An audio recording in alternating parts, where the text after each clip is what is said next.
밤은 깊고 바람은 황량한 언덕을 스쳐 지나간다. 터키 남동부 사람의 손길이 닿지 않은 듯한 구릉지대. 먼지가 일고 돌이 드러나고 그 아래 묻혀 있던 것이 천천히 모습을 드러낸다. 여기 이 고요한 땅 아래에는 우리가 알고 있던 문명의 순서가 뒤집히는 순간이 잠들어 있다.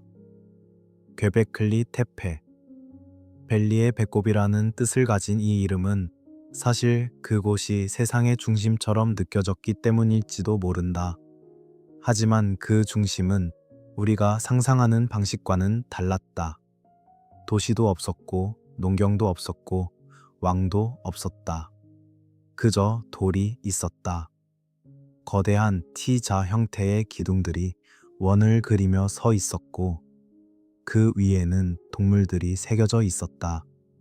기원전 9600년에서 8200년 사이, 인류는 아직 정착하지 않았다.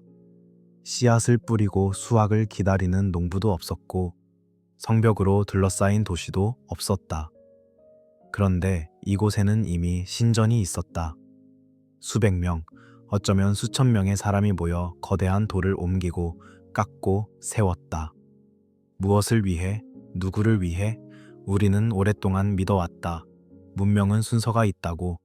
먼저 농경이 시작되고 사람들이 한 곳에 정착하고 인격 식량이 생기고 그 인격가 권력을 낳고 권력이 신전을 짓는다고.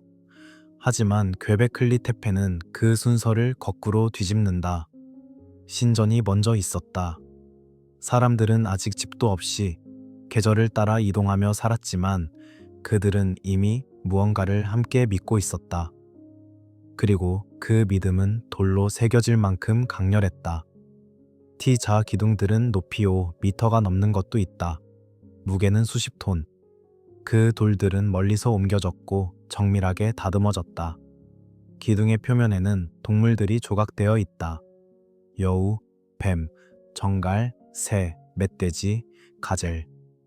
이것은 단순한 장식이 아니다. 돌에 새겨진 생태계다. 당시 이 땅에 살았던 생명들의 기록이자 어쩌면 그들이 두려워하거나 숭배했던 존재들의 초상이다. 기둥 하나하나를 천천히 따라가 보면 그 부조는 마치 이야기를 하고 있는 것처럼 느껴진다. 뱀이 기둥을 감고 올라가고 새는 날개를 펼치고 정알은 집게발을 들고 있다. 그들은 정지된 순간 속에 갇혀 있지만 그 순간은 여전히 숨쉰다. 누군가 이 돌을 만지고 의례를 행하고 기도를 올렸을 것이다. 그 손길의 옹기는 사라졌지만 돌은 남았다. 그런데 이상한 점이 있다. 이곳에는 생활의 흔적이 거의 없다. 집터도 화덕도 일상의 쓰레기도 별로 발견되지 않는다. 사람들은 여기에 살지 않았다. 그저 찾아왔을 뿐이다. 계절이 바뀔 때, 어쩌면 달이 차고 기울 때, 먼 곳에서 사람들이 모여들었을 것이다. 그들은 함께 음식을 나누고, 춤을 추고, 이야기를 나누고, 돌 앞에 섰을 것이다. 그리고 다시 흩어졌을 것이다. 이곳은 마을이 아니었다. 순례의 장소였다. 만남의 장소였다. 기억이 쌓이는 장소였다. 밤하늘을 올려다본다. 별들이 무수히 떠 있다. 괴베클리 테페를 만든 사람들도 이 별들을 보았을 것이다. 그리고 어떤 연구자들은 주장한다. 이 기둥들이 별자리를 가리키고 있다고. 시리우스 혹은 다른 밝은 별들. 천문학적 정렬이 의도적이었을 가능성. 하지만 이것은 아직 논쟁 중이다. 기둥의 방향이 우연일 수도 있고 우리가 보고 싶어 하는 패턴을 억지로 끼워 맞춘 것일 수도 있다. 확실한 것은 아무것도 없다. 다만 가능성만이 떠돈다. 별빛처럼 멀고 희미하게. 그리고 가장 큰 미스터리가 시작된다. 괴베클리 테페는 버려지지 않았다. 무너지지도 않았다. 그것은 의도적으로 매몰되었다. 누군가 이 거대한 신전을 흙으로 덮었다. 천천히, 조심스럽게, 마치 무언가를 보호하듯이, 아니면 무언가를 묻듯이. 고고학자들은 그 흔적을 읽는다. 자연적인 퇴적이 아니다. 인간의 손으로 채워진 흙이다. 돌과 흙이 층층이 쌓여 있고 그 안에는 도구와 뼈 조각들이 섞여 있다. 마치 작별 의식처럼, 마치 시간의 캡슐처럼. 왜 그들은 이곳을 묻었을까? 어떤 이들은 말한다. 이곳을 보존하기 위해서라고. 신성한 장소를 영원히 지키기 위해 시간 속에 봉인했다고. 또 어떤 이들은 말한다. 종교적 전환이 있었다고. 새로운 믿음이 들어왔고 옛 것은 땅 속으로 사라져야 했다고. 혹은 공동체가 변했을 수도 있다. 이동 경로가 바뀌고 사람들이 다른 곳으로 흩어지면서 이곳은 더 이상 필요하지 않게 되었을 수도 있다. 우리는 알 수 없다. 다만 느낄 뿐이다. 돌은 말이 없지만 메몰은 선택이었다. 누군가 마지막으로 이곳을 바라보고 마지막으로 손을 뻗고 마지막으로 흙을 뿌렸을 것이다. 그리고 걸어 나갔을 것이다. 뒤돌아보지 않고. 그렇게 괵베클리 테페는 땅속으로 사라졌다. 수천 년 동안 바람이 불고 풀이 자라고 사람들은 그 위를 지나갔지만 아무도 몰랐다. 아래에 무엇이 있는지. 그리고 20세기 말 다시 누군가 이곳을 파기 시작했다. 돌이 드러났고 세상은 놀랐다. 우리가 알던 이야기가 틀렸다는 것을, 신전이 먼저였다는 것을. 그리고 이제 우리는 묻는다. 신전이 먼저였을까? 도시가 먼저였을까? 믿음이 먼저였을까? 필요가 먼저였을까? 대답은 바람 속에 흩어진다. 밤은 계속된다. 우리는 이제 다른 땅으로, 다른 시간으로 천천히 걸어간다. 신전에서 도시로, 의례에서 일상으로. 그곳에는 격자처럼 반듯한 거리가 있고 벽돌이 쌓여 있고 물이 흐른다. 하지만 그곳에도 침묵이 있다. 완벽해 보이는 도시. 그러나 우리가 읽을 수 없는 문자가 남아있는 곳. 강이 흐른다. 새벽 안개가 수면 위를 떠다니고 멀리서 새들이 운다. 인더스강. 그 강을 따라 펼쳐진 평야에는 한때 거대한 문명이 있었다. 모헨조다로, 하라파, 그리고 이름조차 알 수 없는 수많은 정착지들. 그들은 도시를 지었다. 그리고 그 도시는 너무나 완벽했다. 거리는 곧았다. 동서남북으로 정확하게 나뉘어 있었고 블록은 규칙적이었다. 벽돌은 표준화되어 있었다. 크기가 같고 비율이 같았다. 4대 2대 1. 이 비율은 모든 건물에 적용되었다. 집도, 창고도, 공공 건물도. 마치 누군가 하나의 설계도를 들고 이 모든 것을 계획한 것처럼. 하지만 그 설계자는 보이지 않는다. 왕의 궁전도, 거대한 신전도, 왕을 기리는 조각상도 거의 발견되지 않는다. 다른 문명에서는 권력이 돌과 금으로 드러난다. 파라오의 피라미드, 왕의 무덤, 승리를 기념하는 비석. 하지만 인더스 문명에서는 그런 것들이 희미하다. 권력의 얼굴이 잘 보이지 않는다. 그렇다고 권력이 없었던 것은 아니다. 이렇게 거대한 도시를 짓고 유지하고 관리하려면 조직이 필요하다. 노동력을 동원하고 자원을 분배하고 규칙을 정하는 누군가가 있어야 한다. 하지만 그 누군가는 자신을 과시하지 않았다. 혹은 우리가 아직 그 방식을 이해하지 못하는 것일 수도 있다. 도시를 걷는다. 벽돌길을 따라 골목을 지나 집 안으로 들어간다. 집들은 작지 않다. 방이 여러 개 있고 중앙에는 작은 마당이 있다. 그리고 놀라운 것은 화장실이다. 거의 모든 집에 화장실이 있고 배수 시스템이 연결되어 있다. 집에서 나온 오수는 벽을 따라 내려가고 골목의 배수로로 흘러들고 다시 더 큰 하수로로 모인다. 거리 곳곳에는 맨홀 같은 구조가 있어서 막힌 곳을 청소할 수 있게 되어 있다. 이것은 단순한 기술이 아니다. 이것은 생각이다. 도시가 어떻게 작동해야 하는지에 대한 생각.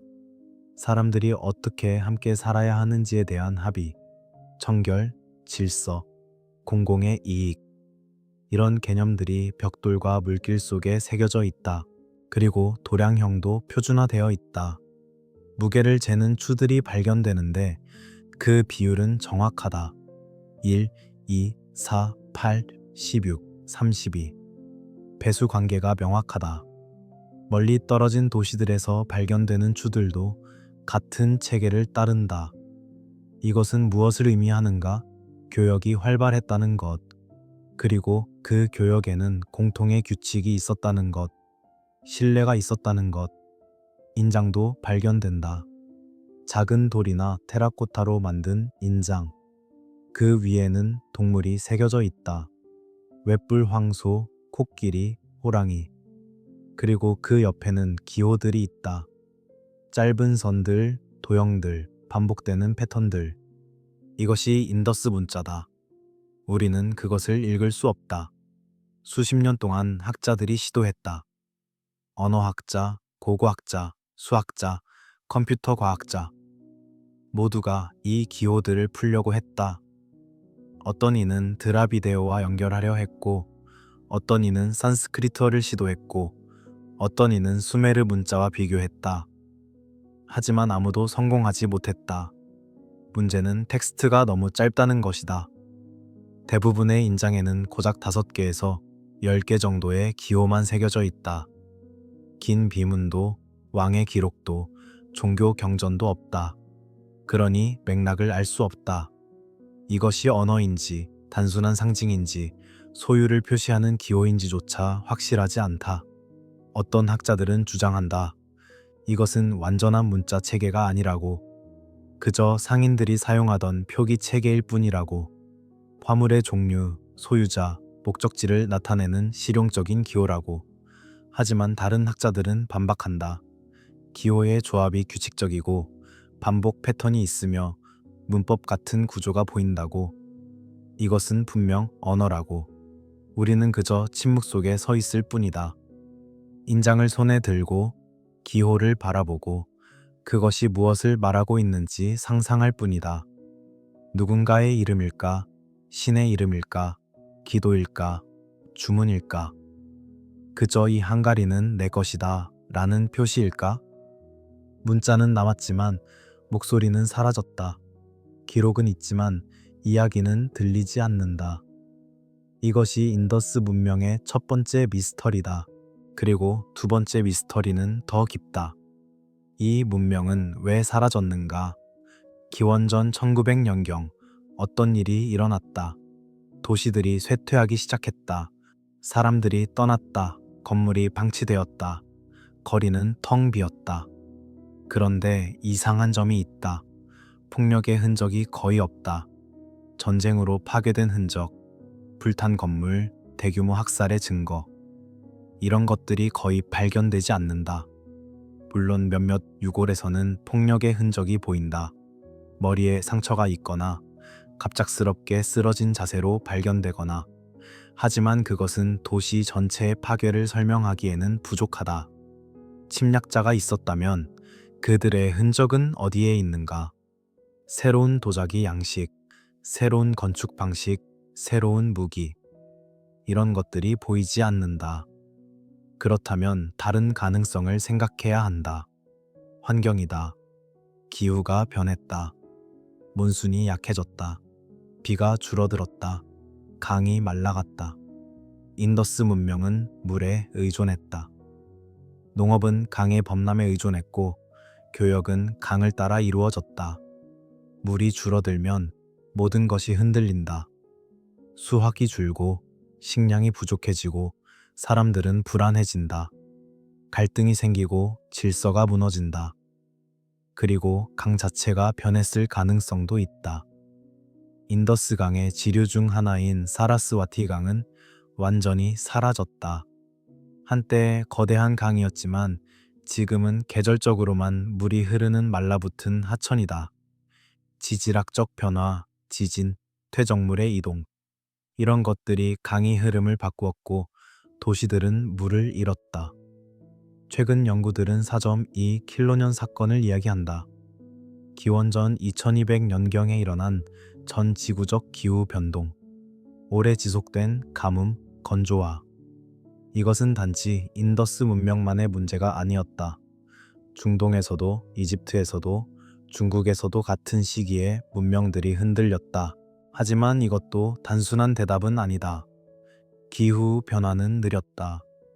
갑작스러운 재앙이 아니라 수십 년, 어쩌면 수백 년에 걸친 점진적인 변화였다. 사람들은 적응했을 것이다. 새로운 곳으로 이동하고 새로운 방식을 찾았을 것이다. 실제로 고고학 기록은 그것을 보여준다. 사람들은 동쪽으로, 남쪽으로 이동했다. 더 작은 마을을 이루고 다른 방식으로 살았다. 인더스 문명은 사라졌지만 사람들은 사라지지 않았다. 그러니 이것은 멸망이 아니다. 변화다. 거대한 도시 문명이 끝났지만 삶은 계속되었다. 다만 우리가 아는 방식, 우리가 기록할 수 있는 방식으로는 보이지 않게 된 것뿐이다. 물길이 얕아지면 배가 멈춘다.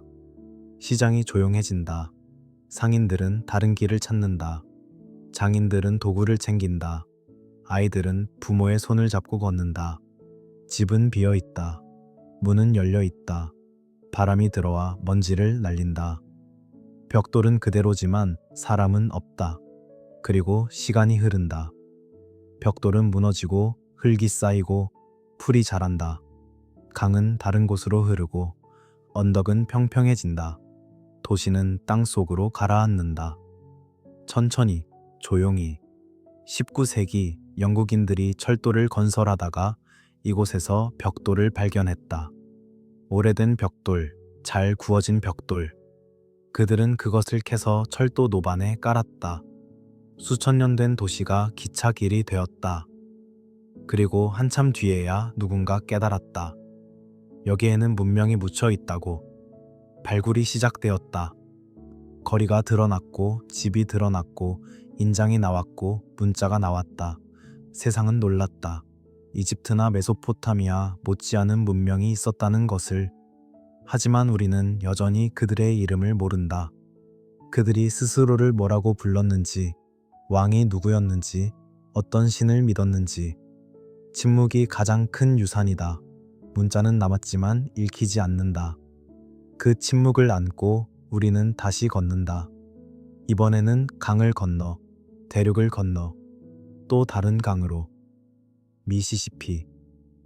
그곳에는 흙으로 쌓은 산이 있다. 돌이 아니라 흙으로.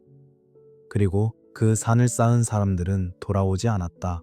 강물이 천천히 흐른다. 미시시피강.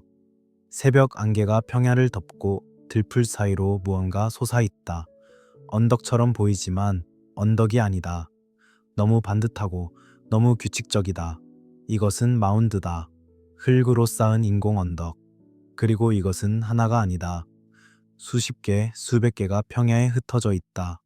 카호키아, 일리노이주 남부, 세인트루이스 근처. 한때 이곳은 북아메리카에서 가장 큰 도시였다. 서기 1500년에서 1350년 사이 이곳에는 10,000명에서 20,000명의 사람들이 살았다. 어쩌면 더 많았을지도 모른다. 멕시코 이북에서 이만큼 큰 도시는 유럽인들이 도착하기 전까지 다시 나타나지 않았다. 가장 큰 마운드는 몽크스 마운드라고 불린다. 높이 30m, 밑변 길이 300m가 넘는다. 이것은 흙으로 쌓았다. 돌 하나 없이. 바구니로 흙을 나르고 한 삽 한 삽 쌓아 올렸다. 얼마나 많은 사람이 얼마나 오랫동안 일했을까? 상상해 본다. 새벽, 사람들이 모인다. 바구니를 들고 강가에서 흙을 퍼온다. 줄을 지어 걷는다. 한 발 한 발.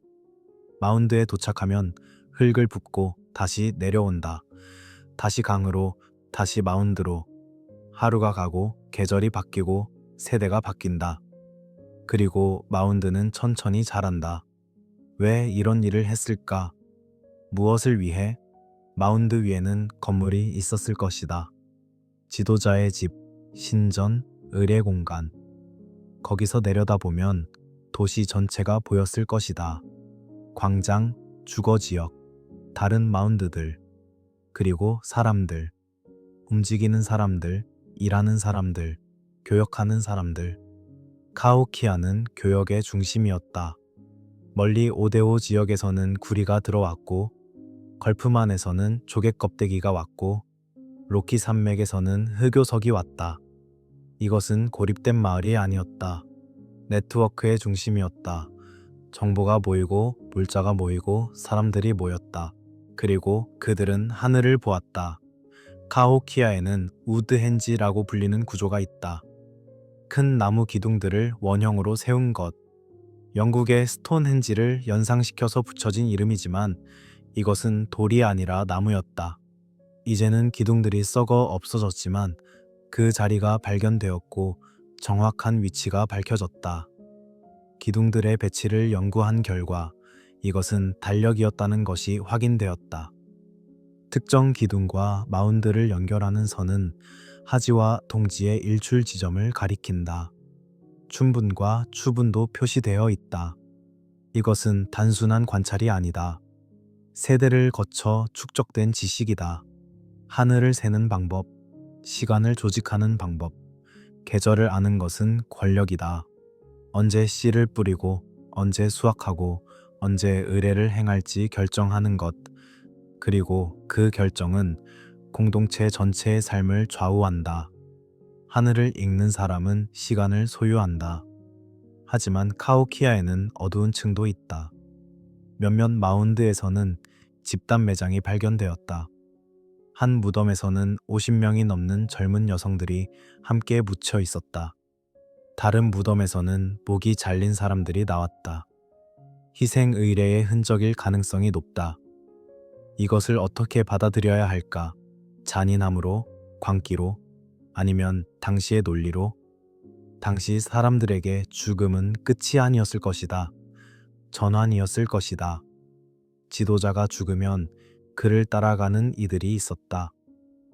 저 세상에서도 그를 섬기기 위해, 혹은 위기의 시기에 신을 달래기 위해, 공동체를 지키기 위해 누군가는 바쳐져야 했다. 우리는 판단하지 않는다. 다만 기록한다. 이런 일이 있었다고. 그리고 묻는다. 무엇이 그들을 이렇게 만들었는가? 두려움, 믿음, 권력, 그리고 또 묻는다.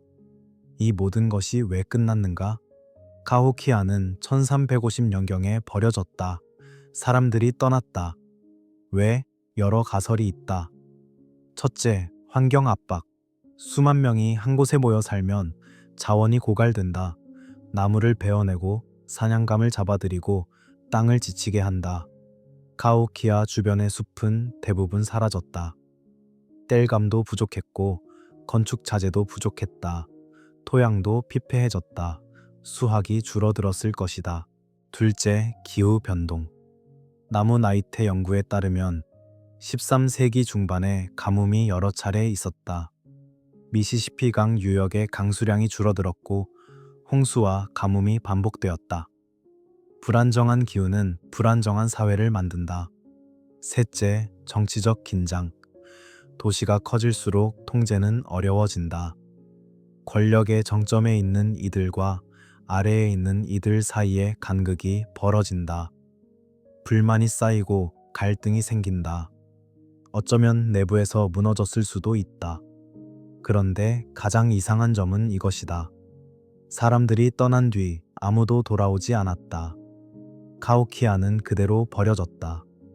다른 부족들이 이 땅을 지나갔지만 정착하지 않았다. 왜? 어쩌면 이곳은 금기가 되었을 수도 있다. 버려진 도시, 죽은 도시. 조상들이 살다가 떠난 곳. 그곳으로 다시 돌아가는 것은 과거로 돌아가는 것이고 어쩌면 그것은 허용되지 않았을 것이다. 기억이 무거웠을 것이다. 희생의 기억, 고통의 기억. 새로운 시작은 새로운 땅에서만 가능했을 것이다. 그렇게 마운드들은 남았다. 사람 없이. 바람만 불고 풀만 자라고 시간만 흐른다. 유럽인들이 도착했을 때 그들은 마운드를 보고 놀랐다. 누가 이것을 만들었을까? 인디언이 만들었을 리 없다고 생각했다. 어떤 잃어버린 문명, 어떤 신비로운 종족이 만들었을 거라고 상상했다. 그들은 틀렸다. 마운드를 만든 이들은 바로 이 땅의 조상들이었다. 그리고 이제 우리는 마운드 앞에 선다. 흙의 무게를 느낀다. 바구니로 나른 흙, 손으로 다진 흙, 비에 젖고 햇볕에 마른 흙. 이 모든 흙 속에는 노동이 있고 땀이 있고 삶이 있다. 흙이 만든 도시가 사라졌다면 돌이 만든 도시도 사라질 수 있다. 그리고 이제 우리는 더 높은 곳으로 간다. 공기가 희박한 곳, 호흡이 얕아지는 곳, 고산의 정밀한 돌이 기다리는 곳으로. 공기가 얇다. 한 걸음 걸을 때마다 숨이 가빠진다. 심장이 빠르게 뛴다. 해발 4,000m. 여기서는 몸이 다르게 움직인다. 느려진다. 그런데 돌은 여전히 무겁다. 수십 톤의 돌이 정밀하게 맞물려 있다. 어떻게? 티와나쿠, 볼리비아 고원, 티티카카 호수 근처. 이곳은 하늘에 가까운 곳이다. 구름이 낮고 별이 가깝다. 그리고 추위가 매섭다. 밤이 되면 온도가 영하로 떨어진다. 식물이 자라기 어렵고 숲도 거의 없다. 그런데 이곳에 제국이 있었다. 티와나쿠는 서기 500년에서 1000년 사이 번성했다. 안데스 고원의 중심이었다. 사람들이 이곳으로 모여들었고 교역이 이루어졌고 의례가 행해졌다. 그리고 그들은 돌을 다루는 법을 알았다. 푸마풍쿠, 티와나쿠 근처의 유적지. 여기에는 놀라운 석조물들이 있다. 거대한 돌 블록들이 정밀하게 가공되어 있다. 직각, 홈, 돌기, 맞물림. 마치 현대의 공작 기계로 만든 것처럼 보인다. 하지만 이것은 1000년도 더 전에 만들어졌다. 돌의 표면을 만져본다. 매끄럽다. 각은 정확하다. 90도. 두 돌을 맞대면 틈이 거의 없다. 칼날 하나 들어갈 틈이 없다. 어떻게 이런 정밀도를 얻었을까? 일부 사람들은 주장한다. 이것은 고대의 기술이 아니라고. 잃어버린 고대 문명 혹은 외계의 도움이 있었을 거라고. 하지만 그것은 과장이다. 인간은 충분히 이런 것을 만들 수 있다. 시간과 인내와 기술이 있다면. 티와나쿠의 석공들은 세대를 거쳐 기술을 연마했다. 돌의 성질을 알았고 도구를 개선했고 방법을 전수했다. 그들은 청동 도구를 사용했고 물과 모래로 돌을 갈았고 나무 쐐기를 이용해 돌을 쪼갰다. 느렸지만 정확했다. 그리고 그들은 모듈화를 알았다. 같은 크기, 같은 형태의 블록을 반복해서 만들었다. 그래서 조립이 쉬웠다. 레고처럼 하나의 설계, 여러 개의 복제. 이것은 효율이다. 고대의 효율. 하지만 티와나쿠는 단지 돌만으로 이루어지지 않았다. 사람들이 있었다. 다양한 얼굴들. 유적지에서 발견되는 조각들을 보면 여러 인종적 특징이 나타난다. 넓은 얼굴, 좁은 얼굴, 다른 의복, 다른 장식. 이것은 무엇을 의미하는가? 티와나쿠는 다민족 공간이었을 가능성이 있다. 고원 전역에서 사람들이 모였고 교역하고 의례에 참여하고 다시 흩어졌다. 그리고 그들은 농업의 천재였다. 고산 환경에서 식량을 생산하는 것은 쉽지 않다. 밤에는 서리가 내리고 낮에는 햇볕이 강하다.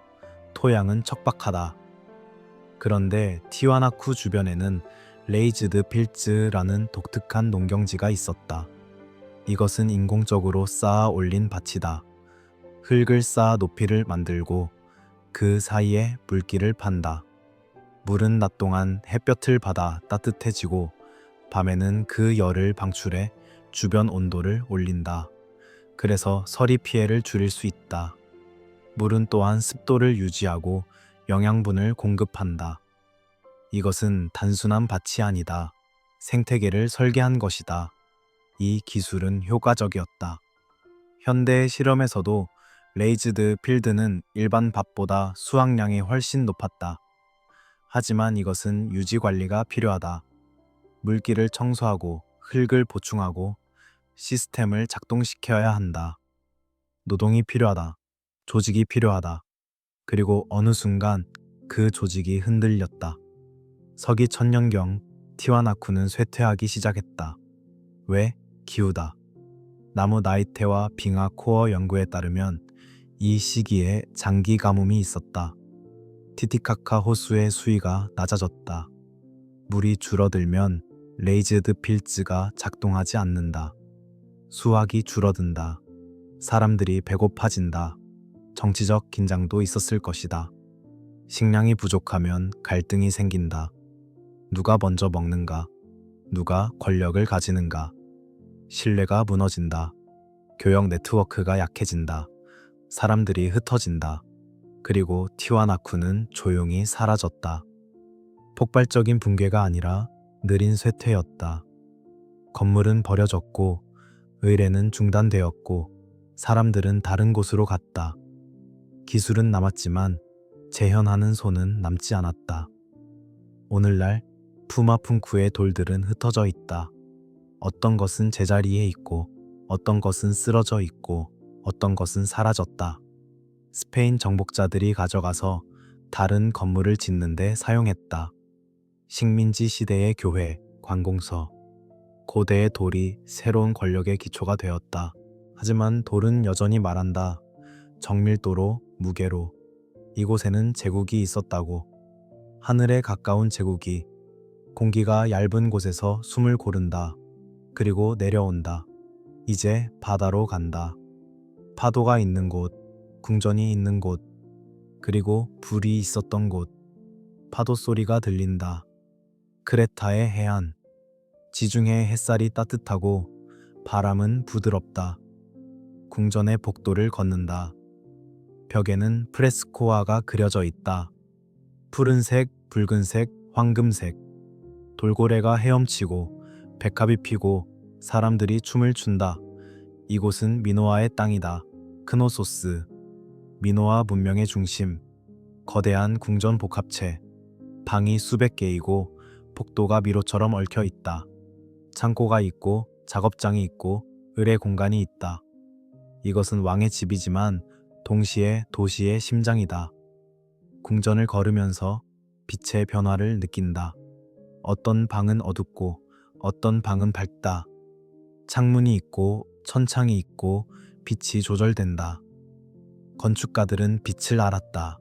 어디에 빛을 넣고 어디에 그림자를 두는지. 그리고 배수 시스템이 있다. 테라코타 파이프가 벽을 따라 내려간다. 물을 공급하고 오수를 배출한다. 놀랍게도 이 파이프들은 현대의 원리와 비슷하다. 압력을 조절하고 막힘을 방지하고 유지 보수를 쉽게 할 수 있도록 설계되어 있다.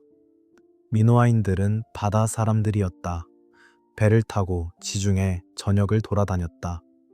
이집트, 시리아, 아나톨리아. 그들은 교역했다. 도자기, 향료, 금속, 직물. 크레타산 도자기는 멀리 떨어진 곳에서도 발견된다. 그들의 양식, 그들의 미감이 퍼져나갔다. 그리고 그들은 문자를 가지고 있었다. 선형 문자 A, 점토판에 새겨진 기호들, 짧은 선, 곡선, 반복되는 패턴. 이것은 분명 문자다. 기록이다. 하지만 우리는 읽을 수 없다. 수십 년간 학자들이 시도했다. 선형 문자 B는 해독되었다. 그것은 초기 그리스어였다. 미케네인들이 사용했다. 하지만 선형 문자 A는 다르다. 언어 자체가 다르다. 어떤 이는 에트루리아어와 연결하려 했고 어떤 이는 아나톨리아 언어를 시도했다. 모두 실패했다. 문제는 텍스트가 부족하다는 것이다. 대부분의 명문은 짧다. 재고 목록, 재물 기록, 행정 문서로 보인다. 긴 서사, 역사 기록, 문학 작품은 없다. 맥락이 부족하다. 그러니 언어를 재구성할 수 없다. 그래서 우리는 그저 상상한다.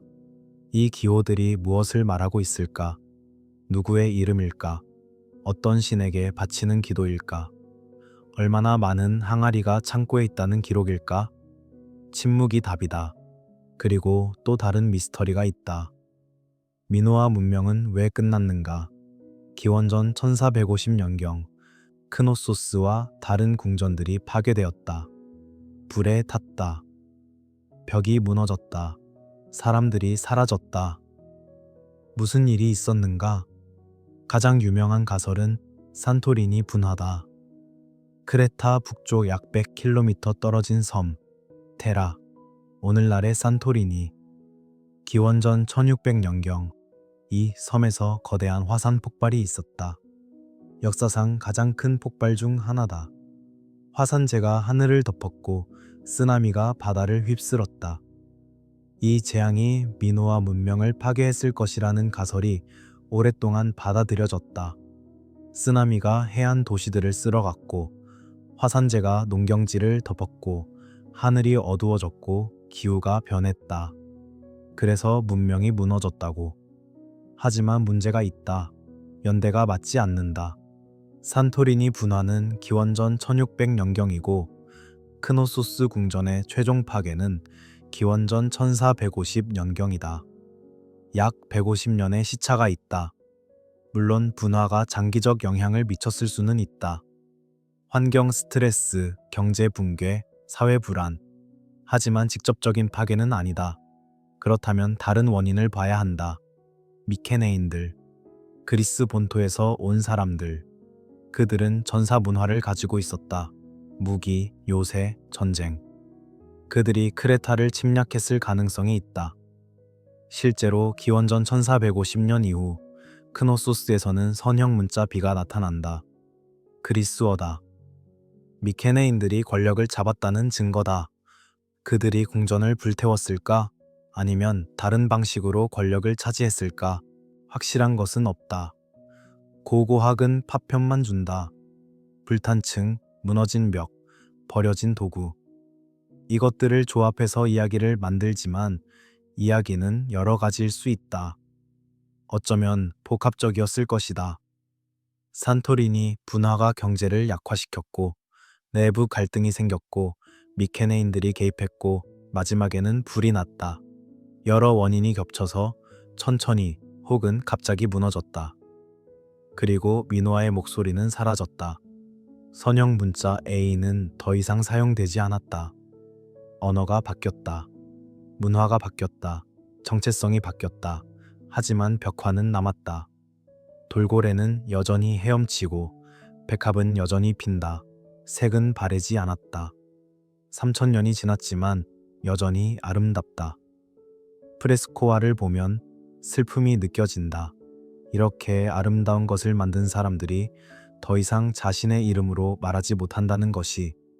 바다는 모든 것을 연결하지만 연결은 때로 취약함이 된다. 파도는 물건을 가져오지만 동시에 위험도 가져온다. 파도 소리를 뒤로 하고 우리는 다시 육지로 간다. 이번에는 사막. 하지만 사막에도 집이 있다. 절벽에 매달린 집, 그리고 하늘에 새겨진 달력. 밤의 사막은 조용하다. 소리가 없다. 바람조차 숨을 죽인 것 같다. 하늘에는 별이 무수히 떠 있다. 은하수가 흐른다. 별이 많을수록 침묵은 깊어진다. 차코 캐니언, 뉴멕시코 북서부, 사막 한가운데 있는 협곡. 이곳에는 돌로 지은 거대한 건물들이 있다. 푸에블로, 방이 수백 개 있는 다층 구조. 서기 850년에서 1150년 사이 이곳은 조상 푸에블로 문화의 중심이었다. 푸에블로 보니토. 가장 큰 건물. 방이 600개가 넘는다. D차 형태로 설계되어 있고 여러 층으로 이루어져 있다. 벽은 사암으로 쌓았고 나무 대들보가 천장을 지탱한다. 나무는 멀리서 가져왔다. 수십 킬로미터 떨어진 산에서 베어서 날랐다. 무거운 통나무를 어깨에 메고 걸어서. 그리고 도로가 있다. 차코에서 뻗어나가는 직선 도로들. 폭이 9m에 달하는 것도 있다. 장애물을 만나면 돌아가지 않고 계단을 깎아 넘어간다. 목적지는 다른 푸에블로들이다. 수십 킬로미터, 어떤 것은 100킬로미터 이상 떨어진 곳까지 이어진다. 이 도로는 무엇을 위한 것이었을까? 교역, 순례, 의사소통? 아마 모두일 것이다. 사람들은 이 길을 따라 걸었다. 짐을 지고 신을 생각하며 목적지를 향해. 길은 물리적인 것만이 아니다. 상징이기도 하다. 연결이다. 우리는 혼자가 아니라는 것, 같은 길을 걷는다는 것. 그리고 차코의 사람들은 하늘을 보았다. 건물의 배치, 창문의 위치, 문의 방향. 이 모든 것이 천문학적 사건과 연결되어 있다. 하지점과 동지점의 일출, 춘분과 추분, 달의 주기, 특히 달의 장주기.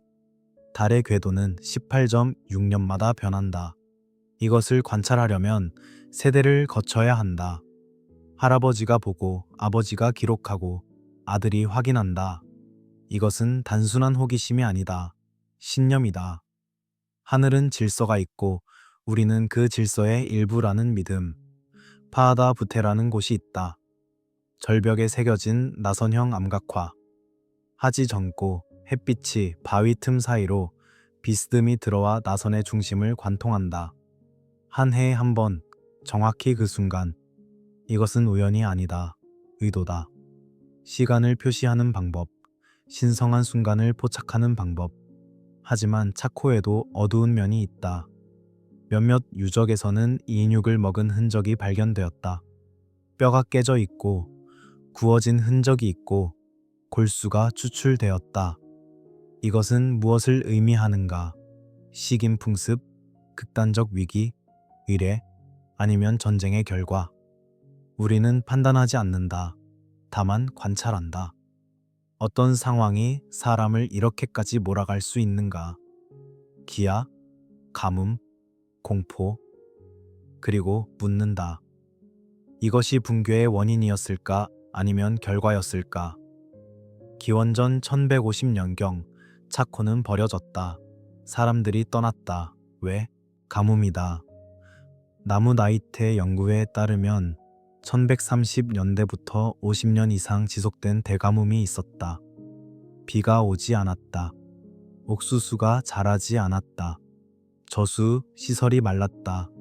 차코는 물이 부족한 곳이었다. 사람들은 빗물을 모았고 강물을 끌어왔고 효율적으로 사용했다. 하지만 가뭄이 길어지면 어떤 기술도 소용없다. 물이 없으면 살 수 없다. 그리고 자원도 고갈되었다. 나무를 너무 많이 베었다. 땔감, 건축 자재, 의뢰용 불. 숲이 사라지면서 토양 침식이 시작되었다. 비가 오면 표토가 쓸려갔다. 땅이 피폐해졌다. 사회적 긴장도 있었을 것이다. 식량이 부족하면 갈등이 생긴다. 권력 구조가 흔들린다. 의뢰가 더 이상 비를 부르지 못하면 사람들은 의심한다. 믿음이 약해진다. 그래서 사람들은 떠났다. 남쪽으로, 동쪽으로, 서쪽으로. 더 나은 땅을 찾아서. 그들은 흩어졌지만 사라지지 않았다. 오늘날의 호피, 주니, 다른 푸에블로 부족들. 그들은 조상의 후손이다. 이주의 이야기를 기억한다. 차코를 떠난 이야기, 새로운 곳을 찾은 이야기. 그리고 또 다른 장소가 있다. 메사 베르데, 콜로라도 남서부. 여기서는 사람들이 절벽에 집을 지었다. 절벽 주거지. 거대한 바위 오버행 아래 수십 미터 높이의 절벽면에 돌과 진흙으로 방을 지었다. 사다리를 타고 오르고 좁은 통로를 지나야 도착할 수 있는 곳. 왜 이렇게 힘든 곳에 집을 지었을까? 방어? 누군가로부터 숨기 위해? 아니면 다른 이유? 절벽 아래는 서늘하다. 여름에는 그늘이 되고 겨울에는 바위가 햇볕을 받아 따뜻함을 간직한다. 환경 적응일 수 있다. 혹은 상징일 수도 있다. 조상들이 땅 아래에서 왔다는 믿음이 있었다. 절벽은 땅과 하늘 사이, 저 세상과 이 세상을 잇는 곳일 수 있다. 확실한 것은 없다. 다만 사람들은 그곳에서 살았고 아이를 키웠고 밭을 일구었고 의뢰를 행했다. 그리고 1300년경 그들도 떠났다. 같은 이유다. 가뭄, 자원 고갈, 사회 변화. 그리고 이제 그들은 방향을 바꾸었다. 남쪽으로, 리오그란데 계곡으로. 거기서 새로운 공동체를 만들었다. 새로운 이야기를 시작했다. 그들은 무너지지 않고 방향을 바꾸었을지도 모른다. 끝이 아니라 변화였을지도 모른다. 그리고 이제 우리는 대륙을 건너 아프리카로 간다. 고원의 도시, 세계가 잊어버린 강대국으로. 밤의 고원, 별이 가깝다. 공기는 차갑고 땅은 단단하다. 그리고 어둠 속에서 무언가 솟아있다. 거대한 석주, 하늘을 찌르는 오벨리스크, 침묵의 척추, 악숨, 에티오피아 북부. 기원전 100년부터 서기 1000년경까지 이곳에는 강대국이 있었다. 악숨 제국. 그들은 주화를 발행했고 거대한 건축물을 지었고 교역망을 지배했다. 그런데 세계는 그들을 잊었다. 악숨의 위치는 중요했다. 홍해와 가깝다. 홍해를 건너면 아라비아 반도 그리고 인도양 교역망. 계절풍이 불면 배들이 아라비아에서 인도로, 인도에서 아프리카로 간다. 악숨은 그 중간에 있었다. 항구 도시 아둘리스를 통해 물자가 들어왔다. 유양, 상아, 금, 노예. 그리고 나갔다. 직물, 도자기, 유리. 악숨은 부유했다. 그 부는 오벨리스크로 표현되었다. 거대한 돌기둥을 깎아서 세웠다. 가장 큰 것은 높이 33m, 무게 500톤이 넘는다. 이것은 단일돌이다. 어떻게 옮겼을까? 어떻게 세웠을까? 미스터리다. 하지만 그들은 해냈다. 오벨리스크에는 장식이 새겨져 있다. 문과 창문, 층층이 쌓인 건물의 형태. 이것은 실제 건물을 모방한 것이다. 돌로 만든 건물. 영원한 집. 죽은 이를 위한 집. 그리고 악숨은 주화를 발행했다. 금화, 은화, 동화. 주화에는 왕의 얼굴이 새겨져 있고 그리스어와 게즈어로 이름이 적혀 있다. 이것은 무엇을 의미하는가? 악숨은 단순한 부족 국가가 아니었다. 국제적 주체였다. 화폐 경제를 가진 국가였다. 외부 문헌에서도 악숨은 언급된다. 마니교 창시자 마니는 악숨을 세계 4대 강국 중 하나로 꼽았다. 로마, 페르시아, 중국, 그리고 악숨. 과장이 아니다. 당시 악숨은 강력했다. 그리고 4세기경 악숨은 기독교를 받아들였다. 왕 에자나의 결정이었다. 이것은 단순한 종교적 선택이 아니었다. 정치적 선택이었다. 기독교는 지중해 세계와의 연결을 의미했다. 비잔틴 제국, 이집트, 예루살렘. 악숨은 기독교 세계의 일부가 되었다. 교회가 지어졌다. 돌로, 그리고 나중에는 바위를 깎아서. 오늘날에도 악숨에는 고대 교회들이 남아있다. 벽화, 성물, 경전. 기독교 전통이 이어졌다. 하지만 7세기 이후 악숨은 쇠퇴하기 시작했다. 왜? 교역로가 바뀌었다. 이슬람의 확장으로 홍해와 인도양 교역의 중심이 아라비아 반도로 이동했다. 악숨은 고립되었다. 물자가 줄어들고 부가 감소했다. 환경 압박도 있었을 것이다. 산림 벌차에 토양 침식, 고원의 땅은 척박해졌다. 농업 생산이 줄어들었다. 정치적 변화도 있었다. 내부 갈등, 권력 투쟁, 제국의 통제력이 약해졌다. 그렇게 악숨은 천천히 역사의 뒤양일로 사라졌다. 수도가 남쪽으로 이동했고 오벨리스크는 버려졌고 이름은 희미해졌다. 그리고 세계는 잊었다.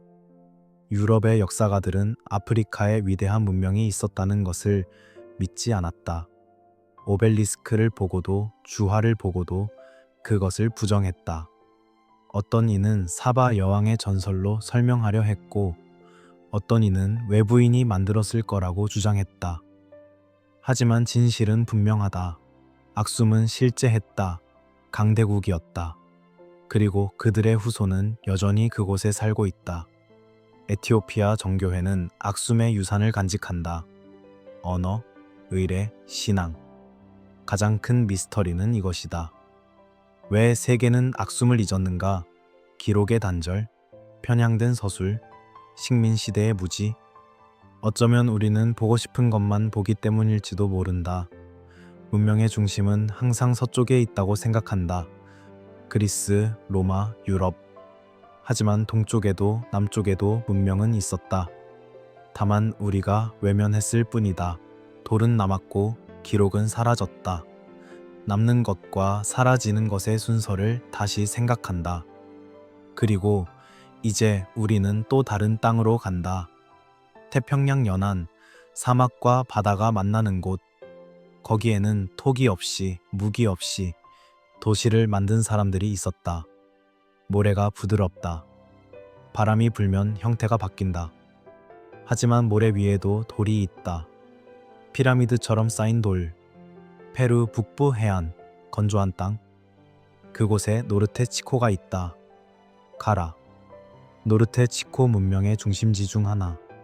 기원전 3000년에서 1800년 사이 이곳에는 거대한 건축물들이 세워졌다. 피라미드형 마운드, 광장, 주거지역. 그런데 이상한 점이 있다. 토기가 없다. 토기가 없다는 것은 무엇을 의미하는가? 대부분의 고대 문명에서 토기는 필수다. 음식을 담고 저장하고 요리하고.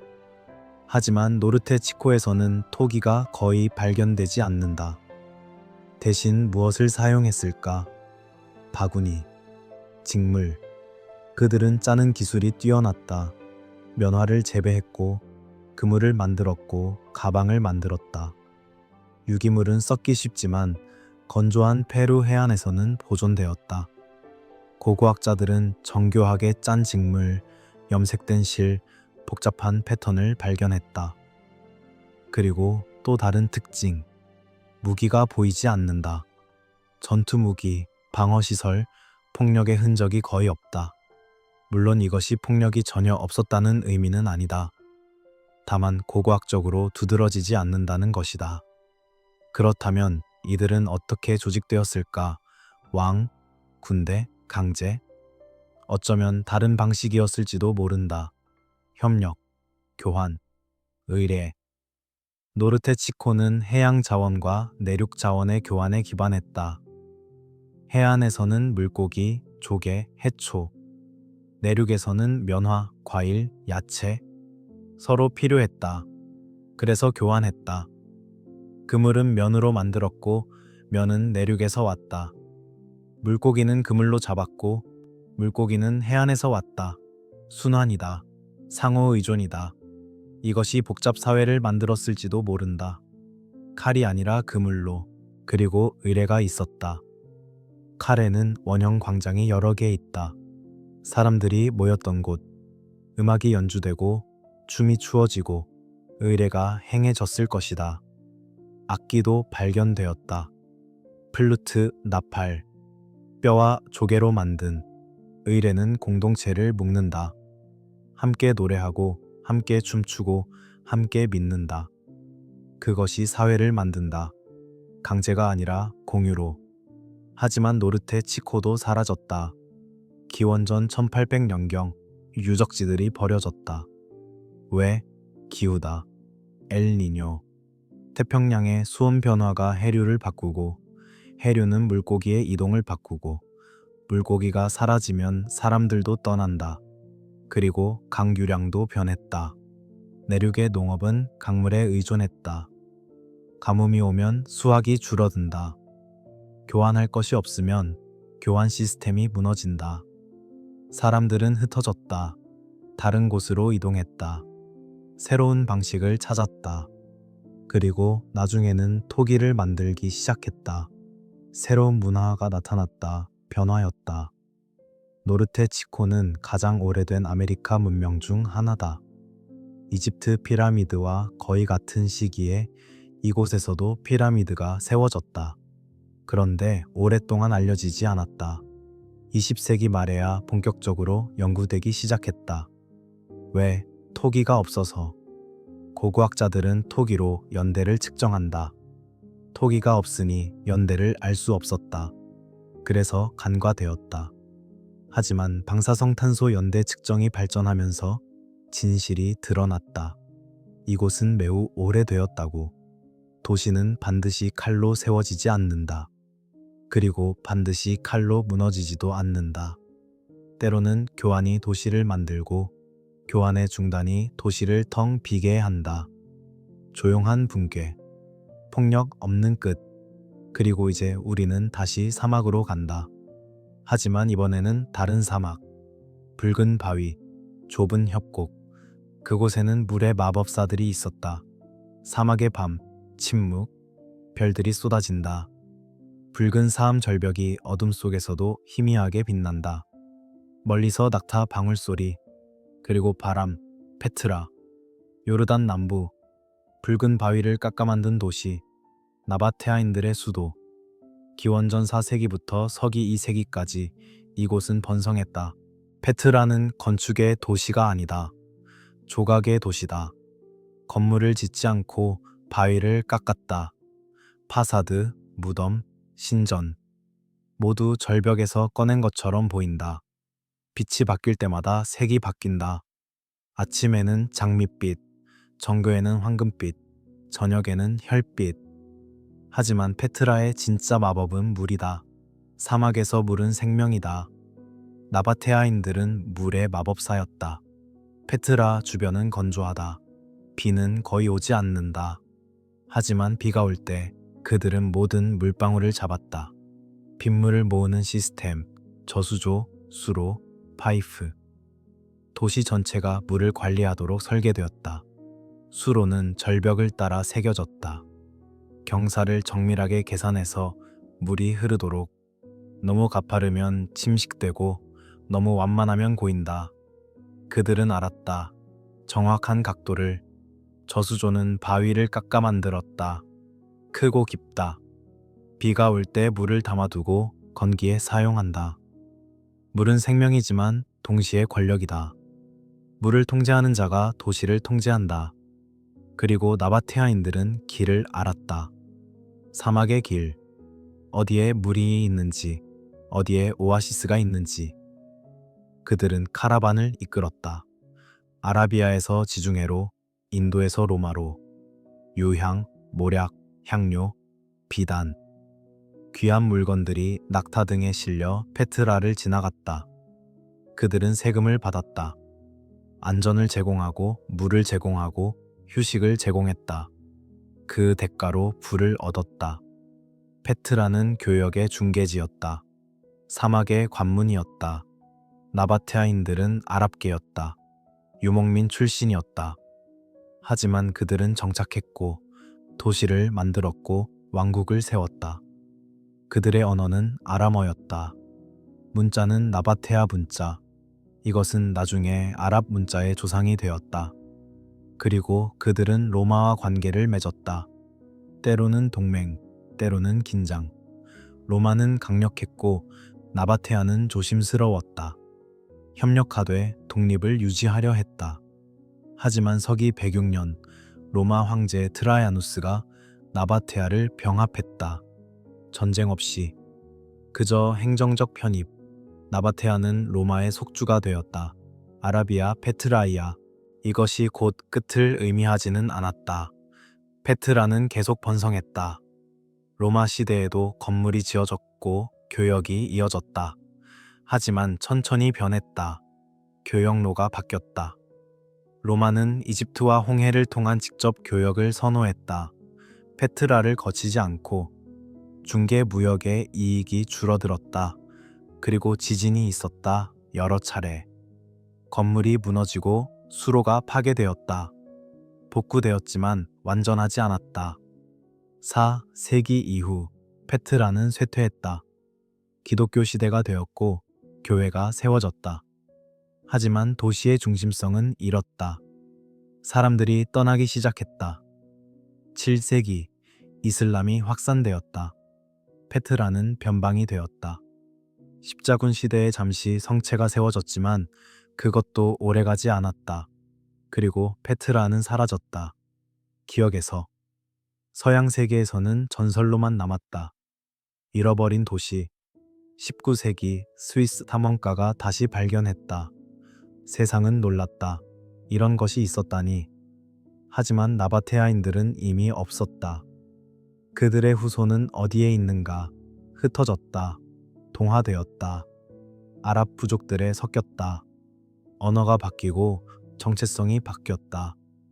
나바테아인이라는 이름은 사라졌다. 이것도 사라짐의 한 형태다.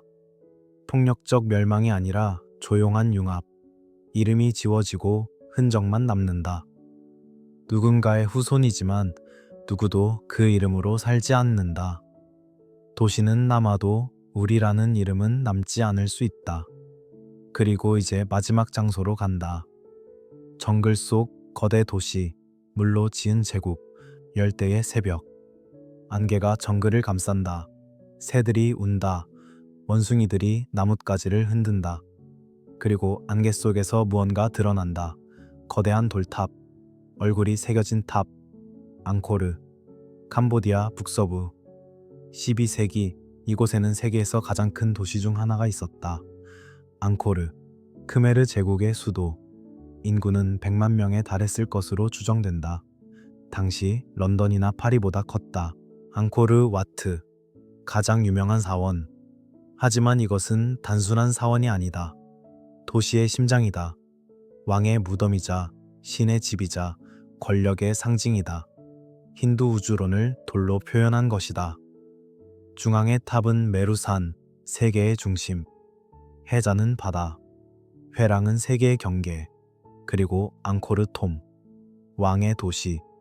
성벽으로 둘러싸여 있고 거대한 얼굴이 새겨진 문이 있다. 바이온 사원에는 수십 개의 탑이 있고 각 탑에는 4개의 얼굴이 새겨져 있다. 관음보살의 얼굴, 혹은 왕의 얼굴. 자비로운 미소. 하지만 그 미소 아래에는 권력이 있다. 앙코르의 진짜 비밀은 물이다. 이 도시는 물로 지어졌다. 열대 몬순 기후. 우기에는 비가 폭포처럼 쏟아진다. 건기에는 한 방울도 오지 않는다. 이 극단적 환경에서 어떻게 100만 명을 먹여 살렸을까? 수리 시스템, 거대한 저수지, 수백 킬로미터의 운하, 정교한 배수망. 도시 전체가 물을 관리하도록 설계되었다. 바라이, 인공 저수지. 가장 큰 것은 길이 8km, 폭 2km. 우기에 물을 모아두고 건기에 논에 물을 댄다. 이것은 단순한 저수지가 아니다. 엔지니어링 걸작이다. 운하는 도시를 가로지른다. 물길을 따라 사원이 있고 집이 있고 시장이 있다. 물은 교통로이기도 하다. 배가 다니고 물건이 옮겨진다. 노는 도시를 둘러싸고 있다. 1년에 2번, 때로는 3번 수확한다. 벼농사의 생산성이 도시를 지탱한다. 하지만 이 모든 것은 물에 달려 있다. 시스템이 작동할 때는 강력하다. 하지만 시스템이 무너지면 13세기 말 앙코르는 흔들리기 시작했다. 왜? 기후 변동.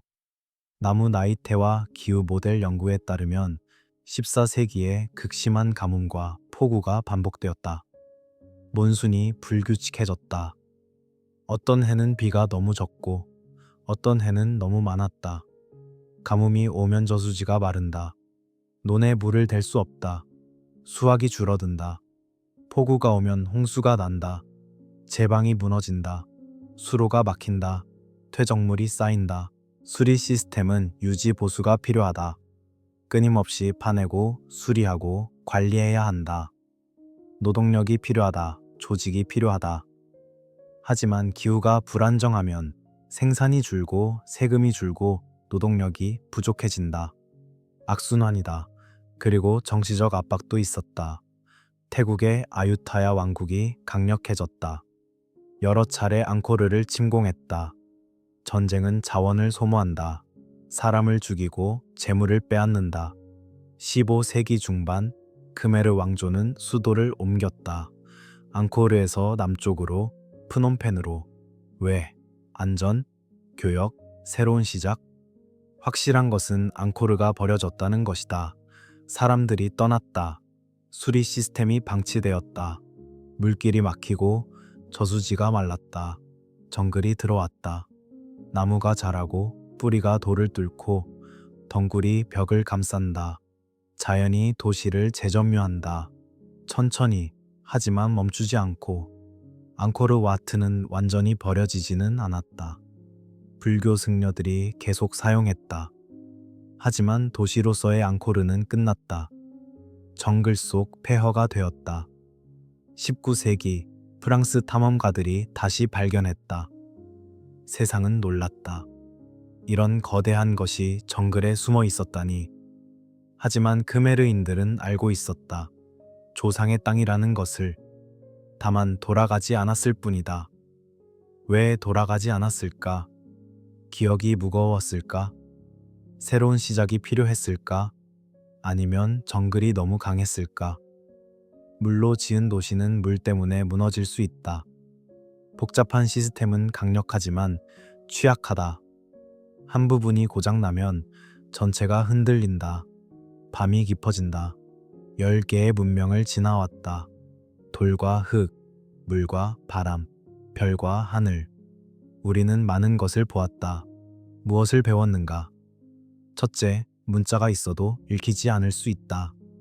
인더스 문자, 선형 문자, A. 기록은 남았지만 목소리는 사라졌다. 지식은 전달되지 않으면 사라진다. 언어가 끊기면 과거는 침묵한다. 둘째, 어떤 도시는 무너진 뒤 다시 선택되지 않는다. 카오키아, 차코, 앙코르. 사람들이 떠난 뒤 그곳은 금기가 되거나 기억이 되거나 단순히 불필요해진다. 땅은 같지만 의미가 바뀐다. 셋째, 멸망은 폭발이 아니라 흩어짐일 수 있다. 조상 푸에블로, 나바테아. 그들은 사라지지 않았다. 변했다. 이름이 바뀌고 정체성이 섞이고 새로운 이야기가 시작되었다. 끝이 아니라 변화였다. 넷째, 기술과 권력만으로는 충분하지 않다. 티와나쿠의 정밀한 돌, 미노아의 배수 시스템, 앙코르의 저수지. 모두 놀라웠다. 하지만 그것만으로는 영원할 수 없었다. 환경이 바뀌고 사람이 바뀌고 세계가 바뀐다. 다섯째, 우리가 아는 것은 일부일 뿐이다. 악숨은 강대국이었지만 세계가 잊었다. 노르테 치코는 토기가 없어서 간과되었다. 괵베클리 테페는 우리가 믿던 순서를 뒤집었다. 우리가 모르는 것이 우리가 아는 것보다 훨씬 많다. 그리고 마지막으로 진보는 직선이 아니다. 우리는 오늘날 과거보다 앞서 있다고 생각한다. 더 많이 알고, 더 많이 가지고, 더 강하다고. 하지만 과거의 사람들도 놀라운 것을 만들었다. 우리가 이해하지 못하는 방식으로, 우리가 재현하지 못하는 기술로. 그리고 그들도 사라졌다. 강력했지만 영원하지 않았다. 그렇다면 우리는 오늘 밤 이 질문을 안고 잠든다. 우리가 믿는 진보의 직선이 사실은 굴곡진 길일지도 모른다는 생각과 함께, 우리가 쌓는 것들이 언젠가 흙 속으로 사라질지도 모른다는 생각과 함께.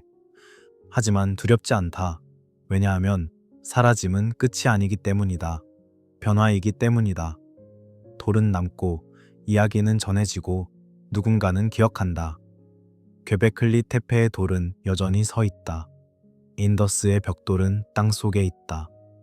카호키아의 마운드는 평야에 솟아 있다. 티와나쿠의 블록은 고원에 흩어져 있다. 미노아의 프레스코는 색을 간직하고 있다. 차코의 건물은 절벽에 매달려 있다. 악숨의 오벨리스크는 하늘을 찌른다. 노르테 치코의 피라미드는 사막에 서 있다. 페트라의 파사드는 붉게 빛난다. 앙코르의 탑은 정글 속에서 미소 짓는다. 그들은 침묵하지만 존재한다. 그리고 우리는 듣는다. 돌의 언어를, 시간의 속삭임을. 밤은 아직 끝나지 않았다. 우리는 계속 걷는다. 시간의 길을 따라 기억의 지도를 펼치며 두 개의 이야기가 더 남아있다. 하나는 불로 쓴 이야기, 하나는 모래가 삼킨 이야기. 새벽의 안개가 평원을 덮는다. 낮고 부드럽게. 우크라이나의 들판, 끝없이 펼쳐진 초원. 그리고 안개 속에서 무언가 드러난다. 둥근 형태, 거대한 원. 도시 같지만 도시가 아닌 것 같다. 너무 크고 너무 규칙적이다. 쿠쿠테니 트리필리아. 이 이름은 두 마을의 이름을 합친 것이다. 루마니아의 쿠쿠테니, 우크라이나의 트리필리아. 그 사이, 그리고 그 너머, 몰도바까지. 이 넓은 땅에 기원전 5000년에서 4000년대 특별한 문화가 있었다. 그들은 거대한 취락을 만들었다. 메가사이트라고 불린다. 어떤 것은 수백 헥타르에 달한다. 수천 채의 집이 있었다. 10,000명. 어쩌면 그 이상이 함께 살았을 것이다. 신석기 시대, 청동기 이전의 시대에 이런 규모는 놀랍다. 취락을 위해서 내려다본다고 상상해보자. 항공사진이 있다면 무엇이 보일까? 원이다. 동심원이다. 집들이 원을 그리며 배치되어 있다. 바깥쪽 원, 중간 원, 안쪽 원. 그리고 중심에는 열린 공간, 광장, 의례의 장소일 것이다. 집들은 촘촘하게 붙어 있다. 하나의 띠를 이룬다. 끝없이 이어지는 가옥의 행렬. 길은 집들 사이를 뚫고 중심으로 향한다. 방사형이다. 모든 길이 중심을 가리킨다. 이것은 우연이 아니다. 계획이다. 각 집은 비슷하다. 크기가 비슷하고 구조가 비슷하다. 두세 개의 방, 화덕, 저장 공간. 벽은 진흙과 나무로 만들었고 지붕은 지프로 덮었다. 소박하지만 견고했다. 그런데 집 안에는 놀라운 것들이 있다. 도자기, 채색된 도자기, 나선 무늬, 물결 무늬, 기하학적 패턴, 붉은색, 검은색, 흰색. 섬세하고 아름답다. 이것은 단순한 그릇이 아니다. 예술이다. 도자기의 무늬를 보면 리듬이 느껴진다. 반복되는 선, 대칭, 균형. 이것을 만든 사람들은 질서를 사랑했다. 패턴을 사랑했다. 그리고 그 사랑은 취락의 배치에도 반영되었다. 원형, 동심원, 규칙. 모두 같은 미감에서 나온 것이다. 사람들은 무엇을 먹고 살았을까? 농업이다. 밀, 보리를 재배했다. 소, 양, 돼지를 길렀다. 주변의 숲과 강에서 사냥과 어로도 했다. 땅은 비옥했고 기후는 온화했다. 살기 좋은 곳이었다. 그런데 이상한 점이 있다. 이렇게 큰 취락에 방어 시설이 거의 없다. 성벽도 요새도 해자도 없다. 무기도 많지 않다.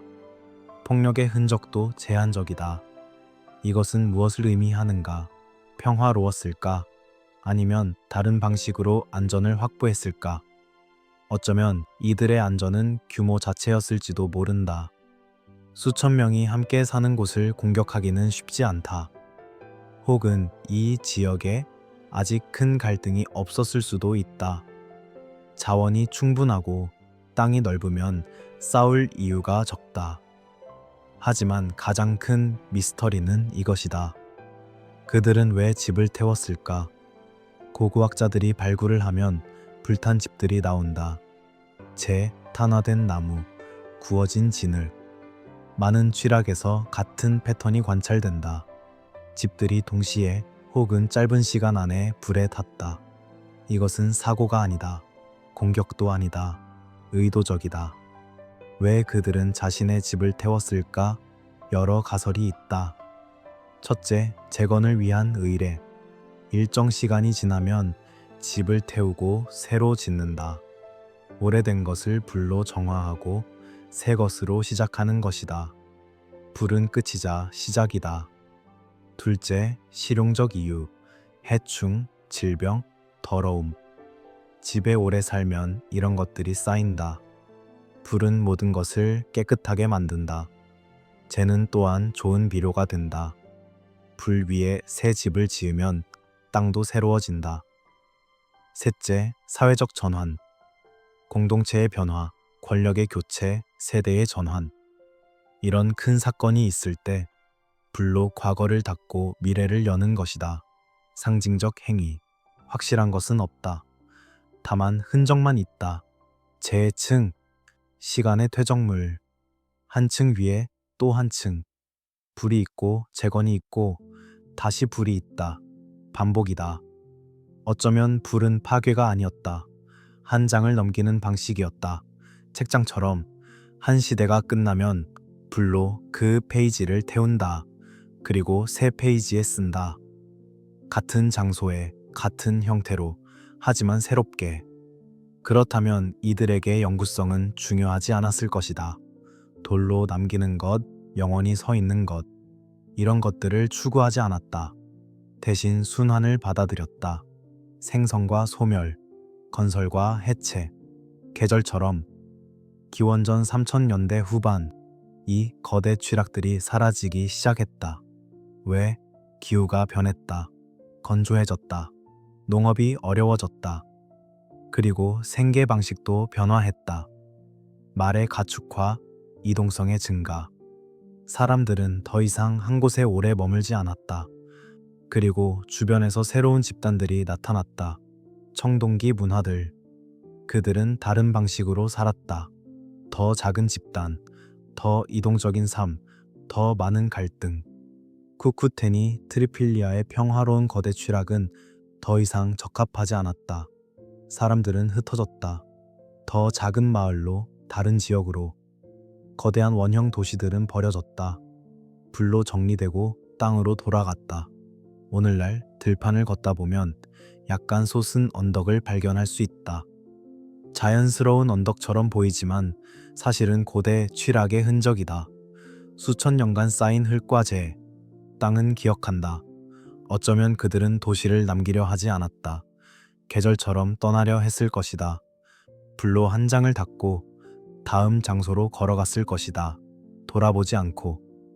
떠나는 방식이 불이라면 이제 우리는 떠나지 못하고 모래에 갇힌 도시로 간다. 바람이 부는 곳, 신기루가 흔들리는 곳. 바람이 모래를 긁는다. 쉬지 않고 끊임없이. 타클라마칸 사막, 중국 신장 지역, 세계에서 가장 건조한 곳 중 하나. 하늘은 푸르고 땅은 황금빛이다. 그리고 멀리, 아득히 멀리 무언가 흔들린다. 물, 나무, 신기루일까? 하지만 한때 그곳에는 진짜 물이 있었다. 오아시스가 있었다. 그리고 도시가 있었다. 루란, 로프노르 일대의 오아시스 국가. 정확히는 여러 정착지들의 이름이지만 우리는 통칭해서 루란이라 부른다. 기원전 2세기부터 서기사 세기경까지 이곳은 번성했다. 루란은 비당일 위에 있었다. 정확히 중간쯤. 동쪽에서 서쪽으로, 서쪽에서 동쪽으로 가는 대상들이 반드시 지나야 하는 곳, 길 위의 쉼표였다. 사막을 건너는 것은 죽음을 각오하는 일이었다. 물이 없고 그늘이 없고 길을 잃기 쉽다. 낙타도 지치고 사람도 무너진다. 그러니 오아시스는 생명이었다. 물을 마시고 쉬고 짐을 정리하고 다음 여정을 준비하는 곳. 루라는 작지 않았다. 수천 명이 살았다. 성벽이 있었고 건물이 있었고 시장이 있었다. 비단, 도자기, 유리, 향료. 동과 서의 물건들이 여기서 교환되었다. 세금도 받았다. 통행료, 보호료, 안전을 제공하는 대가, 그리고 농업도 있었다. 오아시스 주변에서 밀, 보리, 과일을 재배했다. 물은 어디서 왔을까? 강이다. 타림강과 그 지류들. 천산산맥과 곤륜산맥에서 녹은 눈이 강을 이루고 사막을 가로질러 흘렀다. 하지만 강은 변덕스럽다. 특히 사막에서는 물길이 바뀐다. 퇴적물이 쌓이고 강바닥이 높아지고 어느 순간 강이 다른 방향으로 흐른다. 혹은 완전히 마른다. 루란의 생명줄은 물이었다. 수로를 파서 농경지로 물을 끌어왔다. 관가의 시스템을 유지했다. 우물을 팠다. 지하수를 찾았다. 모든 것이 물에 달려 있었다.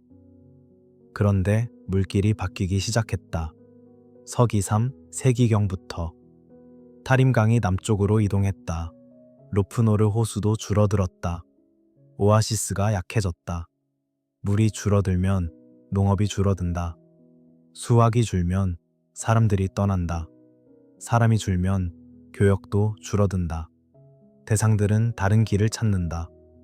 더 북쪽, 더 남쪽, 물이 있는 곳으로. 악순환이다. 물 없이는 살 수 없다. 그리고 사막에서 물을 만들 수는 없다. 물길이 돌아오기를 기다릴 뿐이다. 하지만 돌아오지 않는다.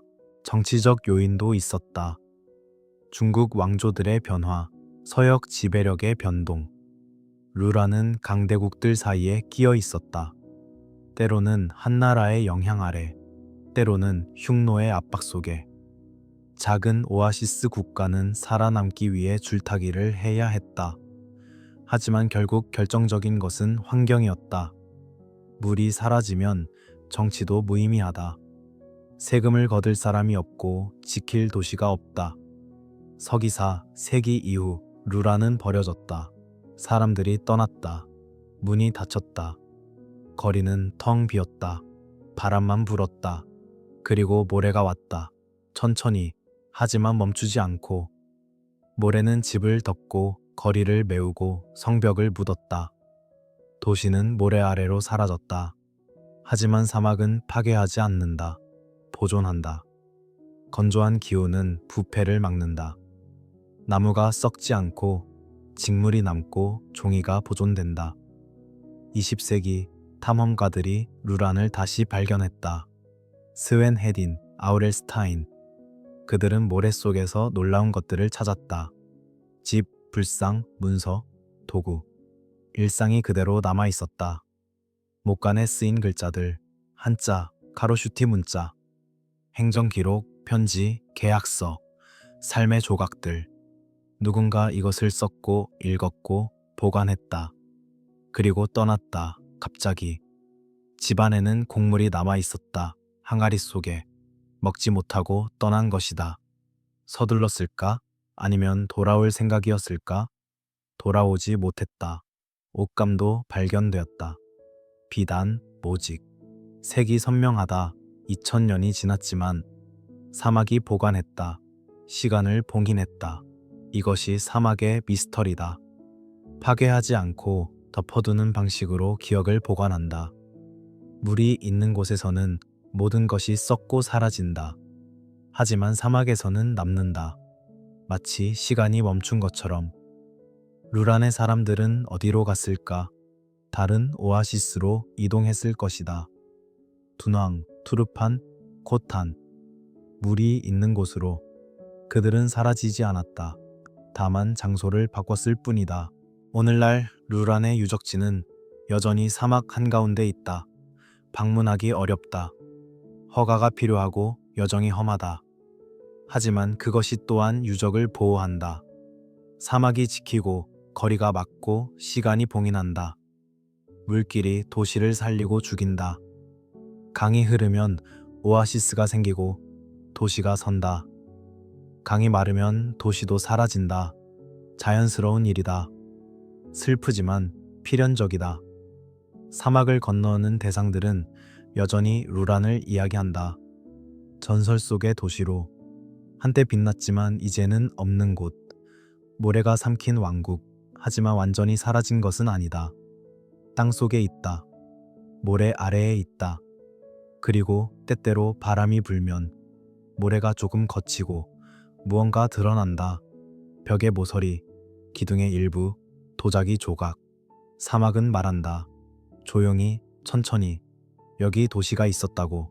사람들이 살았다고. 웃고, 일하고, 사랑하고, 떠났다고. 그리고 우리는 듣는다. 바람의 언어로, 모래의 속삭임으로. 밤은 더 깊어진다. 우리는 12개의 문명을 지나왔다. 돌과 흙, 불과 물, 바람과 모래. 각각의 이야기는 다르지만 모두 같은 질문을 남긴다. 무엇이 남는가? 무엇이 사라지는가? 그리고 왜? 퀘베클리 테페는 의도적으로 묻혔다. 인더스는 문자를 남겼지만 목소리를 잃었다. 카오키아와 차코는 사람들이 다시 돌아오지 않았다. 티와나쿠는 기술을 남겼지만 재현하는 손을 잃었다. 미노아는 언어를 잃었다.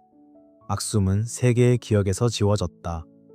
노르테 치코는 토기가 없어서 간과되었다. 나바테아는 이름을 잃었다. 앙코르는 정글에 덮였다. 쿠쿠테니 트리필리아는 불로 한 장씩 넘겼다. 루라는 모래에 봉인되었다. 각각의 사라짐은 다르다. 하지만 모두 인간적이다. 완벽한 것은 없고 영원한 것도 없다. 우리가 쌓는 것은 언젠가 무너지거나 묻히거나 잊힌다. 하지만 그것이 슬픈 일만은 아니다.